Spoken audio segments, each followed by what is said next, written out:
Hello सबैलाई नमस्ते।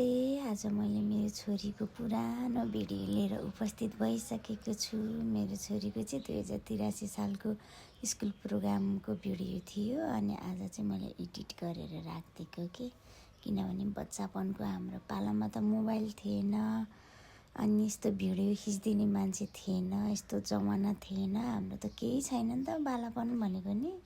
अब अहिलेको जमाना त सोसल मिडियाको जमाना छ। यसरी फोटो भिडियो बनाएर राखिदियो भने त बच्चाहरूलाई पनि सम्झना हुन्छ नि त। सानोमा म यस्तो बनाइदिएको थिएँ है, मेरो मम्मीले यस्तो गरेको थिएँ है मेरो स्कुलमा भन्ने एउटा सम्झना हुन्छ भनेर मैले भिडियो बनाएर राखेको थिएँ कि। अनि त्यही चाहिँ नानीको भिडियो आज चाहिँ मैले एडिट गरेर जोडेर बनाइदिएको कि।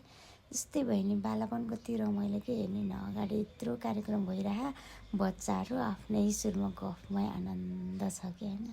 त्यही भएर बालापन कहाँ आउँछ र घुमेर भन्छ नि, बालापन जस्तो रमाइलो वास्तवमा केही हुँदैन कि साथीहरू, होइन त। अनि मेरो नानीहरूको यस्तो स्कुलको प्रोग्राम चाहिँ एकदम रमाइलो भएको थियो कि त्यतिखेर। अनि मैले भिडियो बनाएर राखेको थिएँ कि सबै बच्चाहरू आफ्नो नेपाली पोसाकमा कस्तो राम्रो देखियो कि बच्चाहरूलाई अरू कपडाले भन्दा नेपाली पोसाकले झन् राम्रो देखिने कि।